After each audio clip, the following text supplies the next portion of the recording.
नमस्कार, मैं हूं अंकुर। आप देख रहे हैं सत्य हिंदी। एक नजर अब तक की सुर्खियों पर। अमेरिकी राष्ट्रपति ट्रंप ने कहा कि वो आने वाले हफ्तों में अपने बहुत अच्छे दोस्त प्रधानमंत्री मोदी से बात करने के लिए उत्सुक हैं।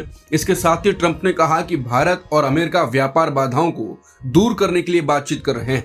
अमेरिकी राष्ट्रपति ने बुधवार को आशा व्यक्त की कि भारत और अमेरिका व्यापार बाधाओं को दूर करने के लिए बातचीत कर रहे हैं और व्यापार समझौते के सफल समापन में कोई कठिनाई नहीं होगी। ये अमेरिकी राष्ट्रपति और शीर्ष अमेरिकी प्रशासन के अधिकारियों द्वारा कई सप्ताह तक लगातार भारत की आलोचना करने और उस पर 50% टैरिफ लगाने के बाद बदले हुए रुख का संकेत है। ट्रंप ने यह भी संकेत दिया वो आने वाले हफ्तों में अपने बहुत अच्छे दोस्त पीएम मोदी से बात करने के लिए उत्सुक हैं, जिससे उनकी अमेरिका यात्रा या राष्ट्रपति से मुलाकात की उम्मीदें बढ़ गई हैं। ट्रंप के ट्वीट का फिर पीएम मोदी ने जवाब दिया। पीएम मोदी ने ट्वीट कर कहा कि भारत और अमेरिका अब और मजबूत साझेदारी की ओर बढ़ रहे हैं। प्रधानमंत्री ने कहा कि दोनों देश करीबी दोस्त और स्वाभाविक साझेदार हैं। उन्होंने भरोसा जताया कि चल रही व्यापार वार्ताएं दोनों देशों के बीच असीम संभावनाओं को खोलेंगी। प्रधानमंत्री ने कहा कि भारत और अमेरिका की टीमें इन वार्ताओं को जल्द से जल्द पूरा करने के लिए काम कर रही हैं। साथ ही उन्होंने अमेरिकी राष्ट्रपति ट्रंप से बातचीत करने की उम्मीद भी जताई। उन्होंने कहा कि दोनों देश मिलकर अपने नागरिकों के लिए एक उज्जवल और समृद्ध भविष्य की दिशा में काम करेंगे। अमेरिका के White House trade adviser Peter Navarro ने भारत को कड़ी चेतावनी दी है। सोमवार को एक इंटरव्यू में नवारो ने कहा कि भारत को किसी न किसी समय अमेरिका के साथ व्यापार समझौते पर मानना ही पड़ेगा, वरना इसका अंजाम दिल्ली के लिए अच्छा नहीं होगा। नवारो ने भारत को महाराजा ऑफ टैरिफ कहा और आरोप लगाया कि भारत अमेरिका के सामान पर सबसे ज्यादा शुल्क लगाता है। उनका कहना था ये सच है कि भारत दुनिया के बड़े देशों में अमेरिका पर सबसे ऊंचे टैरिफ लगाता है और हमें इससे निपटना होगा। भारत के नवनिर्वाचित उपराष्ट्रपति सीपी राधाकृष्णन ने अपनी जीत को राष्ट्रवादी विचारधारा की जीत बताया। उन्होंने कहा कि अब लक्ष्य है भारत को 2047 तक एक विकसित राष्ट्र बनाना। राधाकृष्णन ने 452 वोट पाकर जीत हासिल की, जबकि विपक्षी उम्मीदवार बी सुदर्शन रेड्डी को 300 वोट मिले। उन्होंने कहा कि विपक्ष ने इस चुनाव को विचारधारा की लड़ाई बताया था, लेकिन नतीजे साफ कर रहे हैं कि राष्ट्रवादी विचारधारा को लोगों ने समर्थन दिया है। अपनी पहली प्रतिक्रिया में राधाकृष्णन ने कहा ये जीत हर भारतीय की है। अब समय है कि राजनीति से ऊपर उठकर विकास पर ध्यान दें। उन्होंने ये भी कहा कि लोकतंत्र में सत्ता पक्ष और विपक्ष दोनों जरूरी हैं, क्योंकि ये एक ही सिक्के के दो पहलू हैं। उपराष्ट्रपति बनने के बाद वो अपनी पूरी कोशिश करेंगे कि देश के विकास में योगदान दें। पूर्व उपराष्ट्रपति जगदीप धनखड़ ने अपने उत्तराधिकारी सीपी राधाकृष्णन को शुभकामनाएं दी। उन्होंने कहा कि राधाकृष्णन के अनुभव से उपराष्ट्रपति का पद और भी गरिमा प्राप्त करेगा। ये धनखड़ का जुलाई में इस्तीफा देने के बाद पहला सार्वजनिक बयान था। उन्होंने राधाकृष्णन को लिखे पत्र में कहा कि आपका इस ऊंचे पद पर पहुंचना देश के प्रतिनिधियों का आप पर भरोसा और विश्वास सिखाता है। धनखड़ ने कहा कि सार्वजनिक जीवन के उनके लंबे अनुभव से उपराष्ट्रपति का पद और अधिकार सम्मान और गौरव प्राप्त करेगा। उपराष्ट्रपति चुनाव में एनडीए उम्मीदवार सीपी राधाकृष्णन की जीत तो पहले से तय मानी जा रही थी, लेकिन असली झटका विपक्षी इंडिया गठबंधन को भीतर से लगा। विपक्ष के उम्मीदवार बी सुदर्शन रेड्डी को सिर्फ 300 वोट मिले। चुनाव से पहले विपक्ष को भरोसा था कि उन्हें कम से कम 315 से 324 वोट तक मिलेंगे, लेकिन नतीजों ने उनकी एकता की पोल खोल दी। चुनाव में विपक्षी खेमे से कम 15 क्रॉस वोटिंग हुई और कुछ वोट अमान्य भी पाए गए। इससे इंडिया गठबंधन की एकजुटता पर सवाल उठ गए हैं। अब गठबंधन के भीतर शक की सुई कुछ दलों और नेताओं पर घूम रही है। चर्चा है कि आम आदमी पार्टी के कुछ सांसदों, महाराष्ट्र में शिवसेना यूबीटी और एनसीपी एसपी गुटों और राजस्थान के एक सांसद की भूमिका संदिग्ध हो सकती है। यहाँ तक कि तमिलनाडु से विपक्ष के सारे वोट सही पड़े या नहीं, इस पर भी सवाल उठ रहे हैं। ये क्रॉस वोटिंग अब इंडिया गठबंधन की अंदरूनी दरार और आपसी अविश्वास को और गहरा कर रही है। नेपाल इस समय भारी उथल पुथल से गुजर रहा है। राजधानी काठमांडू में हुए हिंसक प्रदर्शनों ने देश को हिलाकर रख दिया है। आंखों देखी गवाही देने वाले लोगों का कहना है कि गुस्सा सिर्फ सोशल मीडिया बैन पर नहीं था, बल्कि 8 सितंबर को शांतिपूर्ण प्रदर्शन कर रहे निहत्थे बच्चों और युवाओं पर पुलिस फायरिंग ने हालात बिगाड़ दिए। प्रदर्शनकारियों की उम्र 10 से 28 साल तक बताई जा रही है।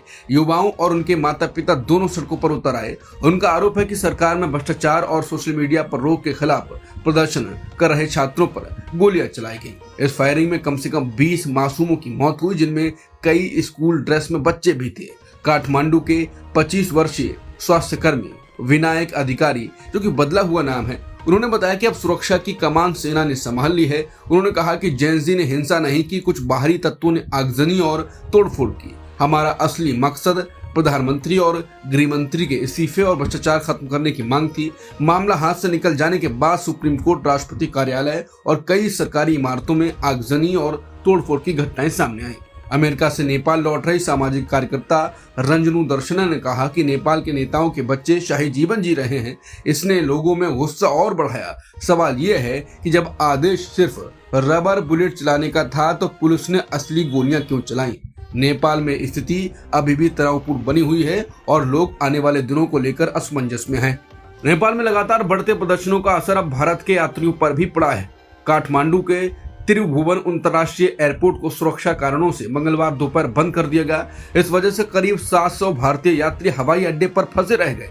एयरपोर्ट बंद होने के बाद इंडिगो और एयर इंडिया की उड़ानें कैंसिल कर दी गई। वहीं इंडिगो और स्पाइस जेट ने 10 सितंबर की अपनी उड़ानें भी रद्द कर दी हैं। एक यात्री प्रीति चौधरी ने बताया कि इंडिगो की दोपहर 2 बजे की फ्लाइट के लिए उन्हें बोर्डिंग गेट तक बुलाया गया, लेकिन अचानक एयरलाइन और एयरपोर्ट स्टाफ ने उन्हें छोड़ दिया और बैगेज को भी इधर उधर फेंक दिया गया। यात्रियों ने बताया कि एयरपोर्ट के बाहर आंसू गैस की गोले छोड़े जाने से धुआं उड़ता दिख रहा था। कुछ इंडिगो और एयर इंडिया के विमान काठमांडू एयरपोर्ट पर चक्कर लगाकर बिना उतरे वापस लौट गए। इस दौरान एयरपोर्ट पर सेना के ट्रक और एक हेलीकॉप्टर भी देखे गए।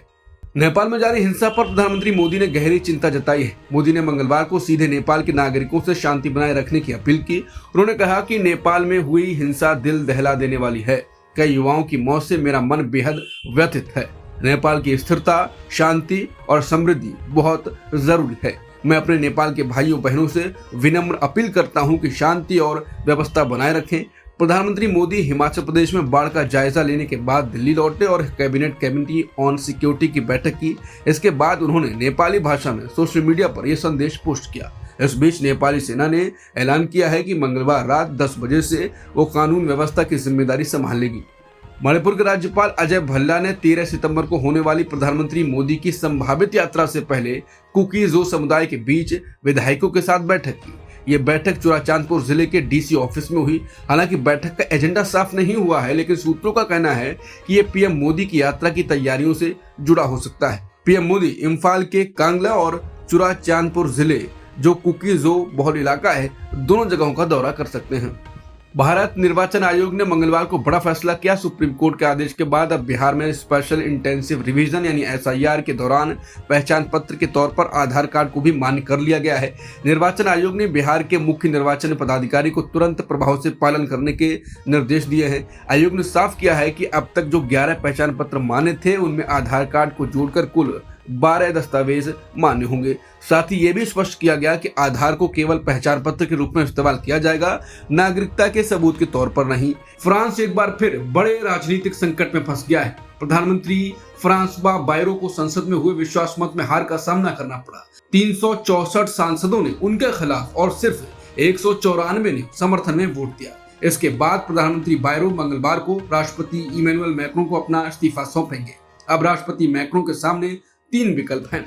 नया प्रधानमंत्री सेंटर राइट से चुनना, वामपंथ के साथ तालमेल करना, संसद भंग कर नए चुनाव करवाना। हालांकि विपक्ष की वामपंथी पार्टी फ्रांस अनबाउट ने राष्ट्रपति मैक्रों से भी इस्तीफे की मांग कर दी है, लेकिन विशेषज्ञ मानते हैं कि ऐसा होना मुश्किल है। फ्रांस अब पिछले 2 साल में 5वें प्रधानमंत्री की ओर बढ़ रहा है। ये रिकॉर्ड राष्ट्रपति मैक्रों के दूसरे कार्यकाल में बढ़ते असंतोष और राजनीतिक अस्थिरता को दिखाता है। अब तक की खबरों में इतना ही। बाकी खबरों के लिए बने रहिए सत्यहिंदी.com के साथ। Copyright disclaimer under Section 107 of the Copyright Act 1976. Allowance is made for fair use for purposes such as criticism, comment, news reporting, scholarship, and research. Fair use is a use permitted by copyright statute that might otherwise be infringing.